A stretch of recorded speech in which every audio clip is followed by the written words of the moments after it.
So all the clues began pointing us north, so we left, and we had to cross the Yellow River.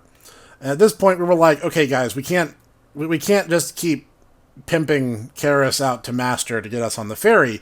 We have to find another way.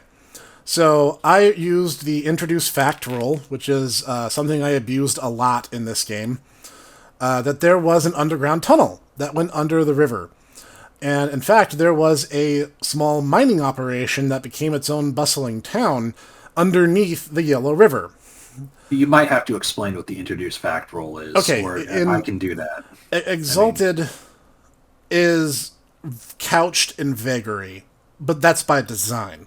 You can look at the map of creation, and you're like, oh, well, here's Great Forks, here's these other major towns, but there's a lot of dead space between them, and it's not really confirmed what is or isn't there. So you have the power to make up your own lore, and in fact, they have a role for it called Introduce Fact. And Which is, I believe, actually was one of our house rules that more or less made its way into third. A lot of our second edition house rules, like people complain about, oh, third edition is so different. A lot of the house rules that we just had for second edition basically just were added to third edition. Yep. In fact, we took that further where Introduce Fact started getting used in Shadowrun. So it's just something that's followed with us everywhere we go. It's such a useful thing because it as a GM, speaking as I'm not an always GM, but I have GM'd a lot. As a GM, it's really helpful, and it also gives the players a little bit of agency. And using the role, you can kind of go, yeah, right. I'm gonna allow you, like, depending on how well you roll, is how well, at least the way I use it, is how much things go your way. Usually I'll let you go, yeah, okay, but how much this is to your favor, that's really kind of where the role is. If that makes any sense? Right. And this led to things like us introducing the kegger, which is a breed of barrel-chested lizard that ate wild fruit in the desert. But the fruit was very slow to digest, and in fact would actually ferment in the kegger's stomach. So if you kill the kegger and cut its stomach open, it actually is a very potent blend of alcohol. So we actually survived a time in the South because of keggers. And I introduced that there was, in fact, a tunnel going underneath the Yellow River that would cut across to the opposite side. And there was a town inside, which, because I am, in fact, 13 years old at heart, I named the town Yellow Shower.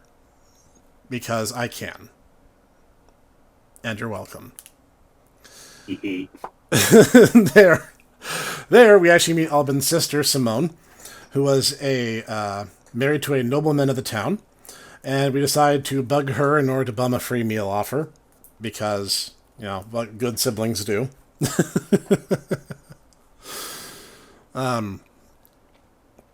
And, yeah, Simone didn't really have much character development. The entire thing I was kind of shooting for was Albin was an intelligence build, Teddy was a physical build, and Simone was a social build. That's kind of the whole thing going on with the siblings.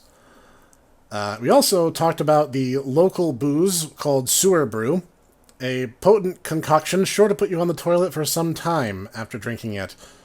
And that Yellow Shower had a large native platypus population, and Karis took the chance to hunt one and add it to its heart's blood.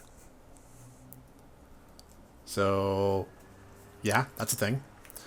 Once we got to the other side, it went a little crazy, because immediately we were fired upon by local hunters.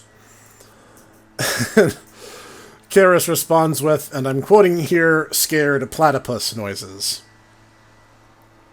I'm not sure what that would be, but once we informed the hunters that the platypus was with us, I can speak, I swear, they sent us in the direction of this cave. And we kind of just stood outside of it debating on what to do for like entirely longer than is actually acceptable. Because we're like, okay, what if this is some Cave of Wonders stuff, and this is just gonna like slam down on us and kill us all if we go in? And eventually, we're like, okay, we have to make a decision.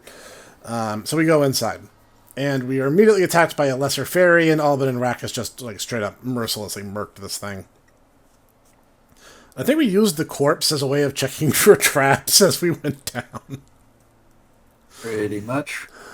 And then we found like this big cleft in the rock, and Duran is like, well, I'll look and see what's down there. I have a merit, and I naturally resist any hot environment. And Noodle reminds him, yeah, but if it's magma, you're still going to suffer environmental damage. So this requires a little bit of context, but I wrote these notes in a public place that I will never explain to you people. And as a little joke, I referred to this event as Duran dying in boiling magma. And so I was held responsible if anything was to go wrong. So Albin assisted Duran in checking for trouble, and thankfully Duran did not die in boiling magma. And I was then made to sign an oath that I would never clickbait again. Life goes on, what can I say? Eventually, we met this weird serpent spirit flame thing that apparently brews really good tea. Rakus and Karis had ways of getting down into this deeper section of the cave, but Duran and Albin did not. Rakus helped Albin down, and Duran just kind of fell on his face. It's a good thing that Albin had some dots in medicine. So, hey, we had that going for us. Never underestimate medicine dots. And medicine charms are crazy. I really need to just make, like, some kind of crazed Florence Nightingale by way of fate, berserk kind of healer character exalt one of these days. Inside we find a huge forge and its guardian, a four-armed giant, and he was very talkative, but he only spoke to us in riddles. And we tried to kind of parse what he was getting at, but thanks to meta-knowledge not influencing the characters, we really didn't. But he was talking about Autochthon. Which, why don't you explain a little bit there, Titaku? What? Autochthon. Oh, Autochthon. Oh, yeah, basically, how do I put this? He's a, he's a, it depends on what part of the lore you're looking at him at, because depending, he can be Prometheus, he can be like, Hephaestus, he is also kind of the cripple trickster amongst the Titans, but he is known as one of the weakest, if not the weakest. He is also known as being incredibly intelligent. He's the one who actually came up with exaltation as an idea, the idea of empowering mortals to fight against the Titans. And he's also where a lot of the wonders of creation come from. He also basically saw what the Solar Exalted were doing in the First Age and said, yeah, no, and left behind the Seal of 8 Divinities. What these 8 divinities are is never really explicitly said, but it's inferred from what we see in later books, that it's his 8 third circle souls. But as I say, no one's ever flat out said that. Of course, third edition is going to, completely undermine that, I'm sure, in 3035, when third edition Alchemicals comes out. Oh man, I really want to like third edition. But well, I mean, maybe it won't be so bad. Shrug. Anyway, we bother the giant for a little while longer, and he introduces us to the forge. And we discover, hey, we can like destroy this cursed garrote wire that Duran's just been carrying around in his backpack since they tried to use it to kill Karis. So we do. And with a little bit of work, we discover that, hey, maybe we can destroy that cursed sword that Duran's been trying to get rid of for a while. And we need moon silver to do it. We thought we didn't have any, and as we're leaving, we realize that we've actually had some on us the entire time, because we're smart. So the party splits up. Alban and Duran start using crafting charms in order to try to destroy the cursed sword in the forge. Meanwhile, Karis and Rakus go deeper into the mines, and they get ambushed by this like big bunch of bandits. And they just, like, start killing dudes left and right. And Karis decides, you know what, I'm going to let one of them go free. And, he interrogates him for information and then tells them, he's like, oh, spread my name, let the message be known. And Karis allows the random bandit to just, like, leg it. Rakus just goes, no, Wormsworth just, like, burrows out of the ground and eats the guy.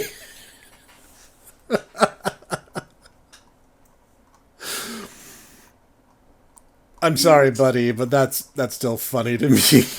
Yeah, I was like, I visibly was, my mouth was dropped. It was like, no, why? Why did you do that?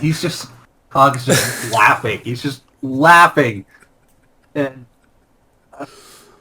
Noodle, he just is like, I'm shaking my head right now. I'm laughing. But I'm shaking my head.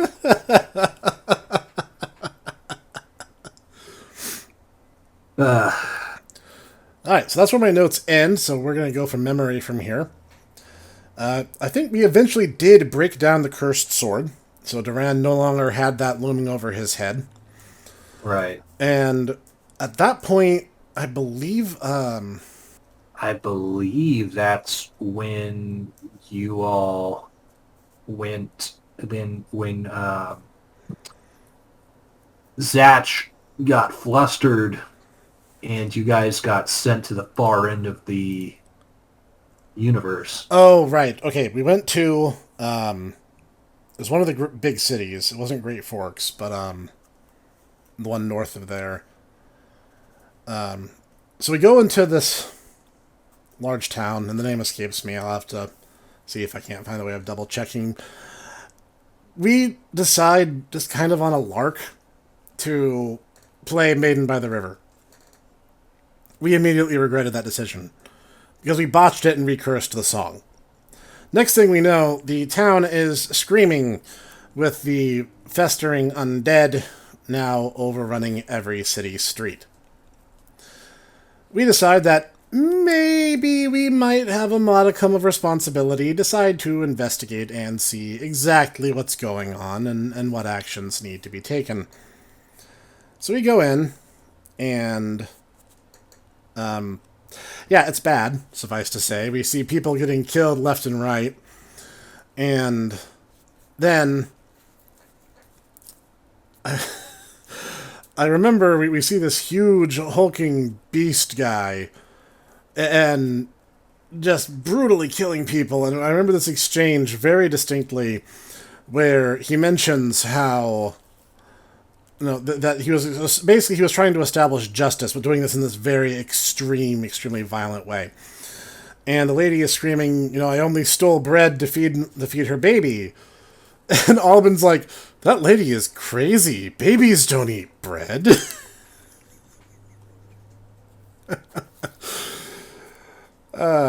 So we fuss around a bit, and Rakus ends up taming this gigantic demon bull creature. And Lord help me, only Rakus could ever pull that off. And yeah, at this point, we're kind of overwhelmed. And while a few of the undead will talk to us and give us kind of the rundown, they're like, yeah, we decided that we were bored of just kind of chilling out and decided to bring the party to all of you. And Zatch panics and calls down essentially an old world taxi. And the guy's like, oh, well, where do you want to go? And Zatch says, as far away from here as possible.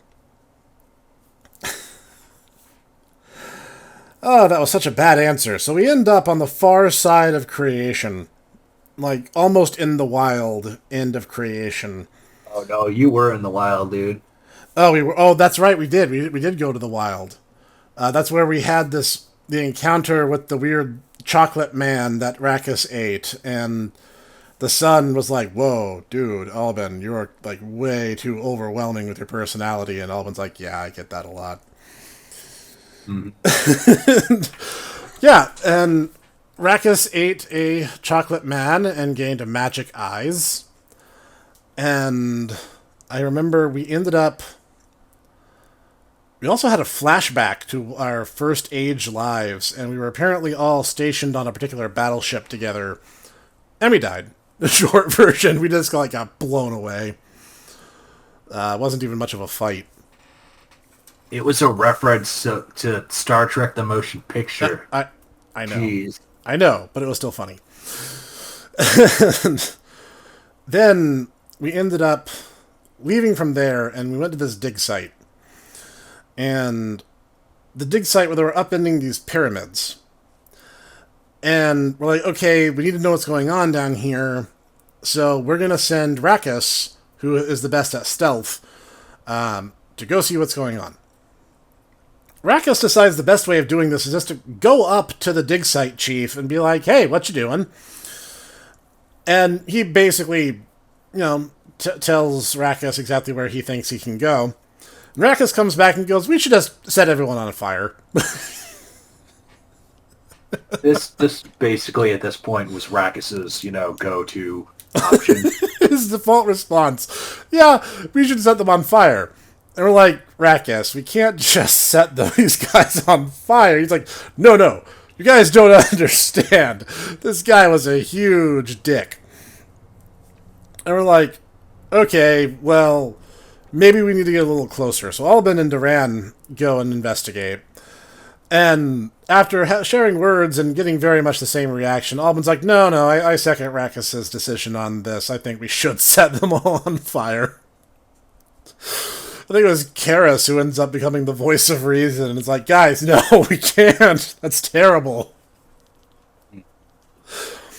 And that's we met Albin's student here. Someone who ended up studying under him at Great Forks University, though her name escapes me at the moment. And she is like kind of fangirling over him, and the rest of the party's like, wait, seriously? You have like this co-ed hitting on you and you don't even notice? And Albin's like, what's to notice? Causing Karis further consternation, as I recall. Then, yes. Whoops. And, I was striking out like crazy, though. You were, because around the same time, we met Albin's lunar mate, Maxine Thoughtwell, who really, really, really wanted Albin to stop what he was doing and just marry her already. And Albin's response to that was, no, you're gross, and you also smell bad. So Karis was like, oh, well, if he's saying no, I'll say yes. And I believe she called you a brown, moldy banana. Yes. Oh, the things that stick with you after all these years. Wasn't that long ago. Well, I know. I'm being cheeky. So Albin and Rackus go into the deepest part of the pyramid and discover this artifact that basically warps them into the wild and then sidesteps and puts them back, but about 3,000 feet above where they previously were. So they're literally just falling through the sky, and Rackus and Albin have this bonding moment where Albin's like, I don't think your genius will be appreciated while you're alive, Rackus. It's going to take history for people to see that you're actually a brilliant mind. And Rackus is like, I know, right? I do not get the respect I deserve. And there's this group of fairies just watching, and they're like, are you two going to make out? And they're like, no. We're having a bro moment here, and you're making it a bruh moment. And I think we ended up deciding that the only way to survive was to pull a Sonic Adventure 2 and, slide down the side of the pyramid that we were about to land on. Whereupon Rakkus mentions that the pyramid sliding scheme in Cheresco is way, way, way better. I think around the dig site's where we found the giant robot, right? Yeah. Yep. We get our own giant robot, which is when we decide that not only does this give us unlimited potential, but it could also double as a show stage, and we should form a band. Yep. Yep, and that's why we got the KARDZ name, by taking the first letter of each of our names. And, yeah, I think I argued that it would be something akin to an 80s power metal band doing 90s boy band music. We would have this kind of like, Karis is the beautiful one who the girls love, and Duran is like the mysterious older boy. Rakkus is like the bad boy, and Albin's the boy next door, etc., etc. Unfortunately, we managed to damage the thing like almost immediately the first time we used it. Because of course we did. At this point, I believe is when I actually had Albin leave the party for a time. I tried a second character, it didn't really work, so Albin pretty much came like immediately back a session later. But hey, not every plan works exactly the way you figure it will. More on that in the future, because that's actually the plot moment I was talking about earlier, because he came back without his prayer piece, because I was allowed to rebuild the character a little bit. There were some inconsistent traits in the way I had built Albin, without getting too much into the mechanical nitty-gritty. I made him a little more streamlined and a bit more focused on his archery, and then so I wasn't really using the prayer piece anymore. And around that point, I believe is when the game actually came to an end. I think we had a lot of scheduling conflicts start coming up around this time, because I think Cog was starting a new job at the time, and yeah, it kind of petered out, which is a shame, because again, KARDZ is probably up and away my favorite Exalted circle. Right. And, do you want to go in the Shadowrun, or are we going to save that for a future talk? Let's say that for another one. We've been talking for like 2.5 hours. Yeah. Alright. No, that's cool. So thank you guys for joining us for these new episodes, and enjoying both our suffering and our triumphs where applicable. Mm-hmm. And in a future time, we'll talk about Shadowrun, and how I became the GM and learned the hard way that just because something sounds like a good idea doesn't mean you always necessarily want to do it. I helped. Yeah, you did. But that's okay. We'll see you guys next time. A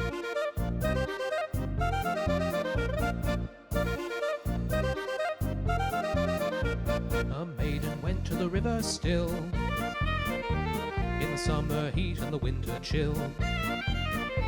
She would often sit through the afternoon, till the sun made way for the rising moon. The day would pass as she'd sit and croon, till the sun made way for the rising moon. She had golden hair and rosy cheeks, full red lips and fine physique, fair as skin and eyes of blue, and a voice that could break a heart in two. The birds would sing and she would too, and her voice could break a heart in two. One fateful day was hot and how, and a frown did crease the maiden's brow, as she cooled her feet in the river cold. She devised a plan that was rather bold, though her family, if they knew, would scold. She had thought of a plan that was rather bold. The girl let down her golden hair and tied up her dress so it wouldn't tear. She stood knee-deep in the water cool, and she felt relief from the summer cruel. Though the reeds around her legs did spool, she felt relief from the summer cruel.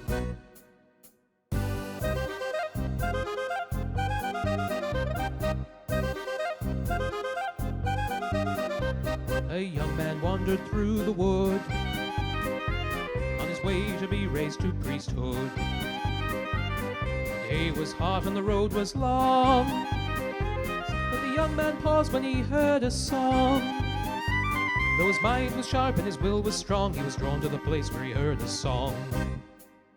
The young man stopped to take a look as the maiden stood in the babbling brook. The young man looked and there did spy she'd an ample chest and a muscled thigh, and the dappled light it drew his eye to her ample chest and muscled thigh. The maiden stopped and frowned once more, and the sun felt hotter than it did before. Then the young girl smiled from ear to ear as she thought to bathe in the water clear. With a smile that beamed and a quiet cheer, she prepared to bathe in the water clear. As the maiden laid her dress aside, the young man suddenly she spied. As her foot the solid ground did seek, she lost her balance in the slippery creek. With a gasp of shock and a stifled shriek, she nearly fell in the slippery creek. The lad raced forward and took her hand, and saw her safely to firm dry land. The smile on her face was not naive as the young man bowed and turned to leave. But she held him back, he could scarce believe the maiden wouldn't let him leave.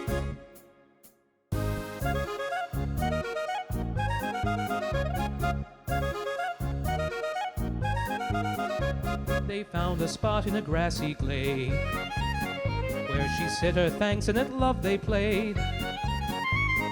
Fresh and eager was the girl, and the young man showed her a brand new world.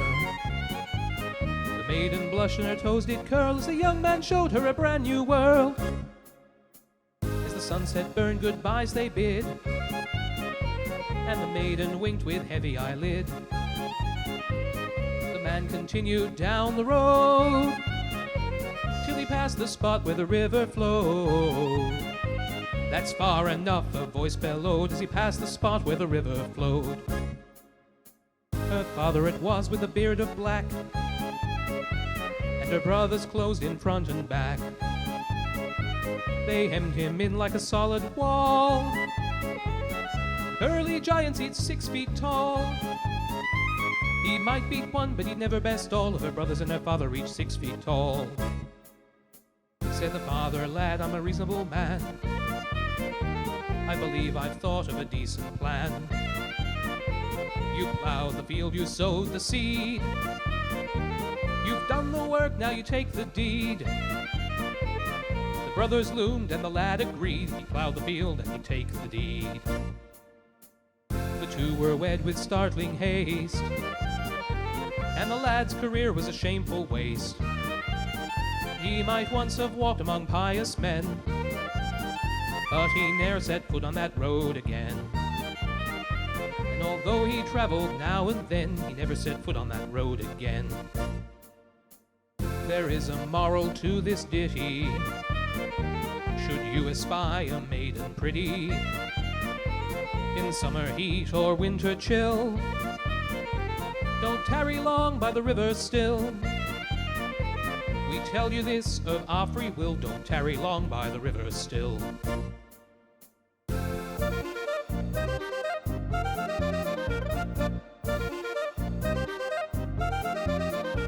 A lifetime for a one-time thrill is a trade at a price that could do you ill. So lads, if you value your free will, you should tarry not by the river still.